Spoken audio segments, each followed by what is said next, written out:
عن سهل بن سعد رضي الله عنه قال: كان الناس يؤمرون أن يضع الرجل اليد اليمنى على ذراعه اليسرى في الصلاة. Bersedekap. Bersedekap merupakan salah satu yang disyariatkan dalam sholat. Tangan kanan diletakkan di atas tangan kiri, kemudian keduanya diletakkan di atas dada. Yang dimaksud dada adalah daerah di atas perut. Cara meletakkan tangan ketika bersedekap ada 4 cara. Telapak tangan diletakkan tanpa menggenggam di atas telapak tangan kiri, atau telapak tangan diletakkan tanpa menggenggam di pergelangan tangan kiri, atau telapak tangan diletakkan tanpa menggenggam di atas hasta kiri. Hal ini berdasarkan hadis riwayat Abu Dawud dan disahihkan oleh Al-Albani. Cara keempat adalah telapak tangan kanan menggenggam punggung telapak tangan kiri. Hal ini berdasarkan hadis riwayat Nasa'i dan disahihkan oleh Al-Albani. Kesalahan ketika bersedekap. Tidak boleh bersedekap dengan meletakkan tangan kanan melebihi siku tangan kiri. Tidak boleh bersedekap dengan berkacak pinggang atau meletakkan tangan di pinggang, karena hal itu menyerupai salib. Bersedekap di dekat pusar atau jauh di bawah dada. Sikap ini menunjukkan ketidakseriusan orang yang sholat.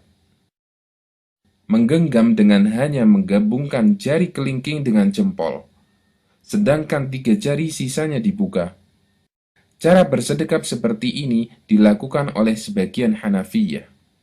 Tidak bersedekap sama sekali. Ini adalah pendapat sebagian Malikiyah yang salah paham terhadap pendapat Imam Malik. Padahal Imam Malik dengan tegas menganjurkan sedekap ketika sholat sebagaimana disebutkan dalam bukunya Al-Muwatta. Meletakkan tangan di perut bagian kanan atau di dada sebelah kiri. Tujuannya adalah meletakkan tangan tepat di atas hati atau jantung, sehingga hati menjadi tenang dan sholat bisa khusyuk. Kita telah memahami bahwa Nabi Shallallahu Alaihi Wasallam adalah manusia yang paling sempurna semua ibadahnya. Tata cara sholat yang beliau ajarkan adalah tata cara sholat yang paling sempurna dan paling baik untuk membuat orang khusyuk ketika sholat. Beliau tidak pernah mengajarkan untuk bersedekap dengan meletakkan tangan di dekat hati atau jantung. Tapi beliau bersedekap meletakkan tangan di dada bagian tengah, tidak serong ke kanan maupun ke kiri.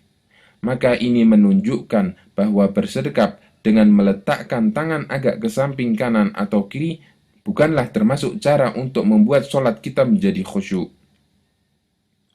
Bahkan sebaliknya, cara bersedekap semacam ini adalah cara yang menyelisihi apa yang diajarkan oleh Nabi Shallallahu Alaihi Wasallam. Di samping itu, sebagian ulama seperti Syekh Muhammad bin Shalih Al-Utsaimin menganggap cara bersedekap miring semacam ini sebagai salah satu bentuk ikhtisar atau berkacak pinggang ketika sholat. Dan ikhtisar merupakan salah satu hal yang dilarang Nabi Shallallahu Alaihi Wasallam sebagaimana disebutkan dalam hadis di bab sebelumnya. Meletakkan tangan di perut bagian kiri karena anggapan bahwa tulang rusuk bagian kiri kurang satu, sehingga perlu dilengkapi dengan sedekap. Apa hukum bersedekap ketika i'tidal? Itu pendapat ya dipegang oleh sebagian ulama. Di dalam sebagian riwayat hadits, Nabi SAW itu ketika berdiri, beliau meletakkan tangan kanannya di atas tangan kirinya. Dan itu dipahami oleh sebagian ulama, itu berlaku kepada semua jenis berdiri. Apakah berdiri pada saat membaca Al-Fatihah dan surahnya, apakah berdiri setelah dia ruku. Sebab masuk dalam kategori berdiri. Iya. Masuk dalam kategori berdiri. Tetapi ada sebagian riwayat yang kadang menggambarkan hal itu, tapi riwayat dengan makna sebenarnya. Yang kesimpulannya bahwa di dalam masalah ini saya sendiri secara pribadi saya lebih condong untuk tidak sedekap setelah i'tidal. Tapi kalau ada yang melakukannya itu bukan hal yang diingkari, sebab itu perkara yang terjadi silam pendapat di tengah para ulama. Ya wallahu ta'ala alam.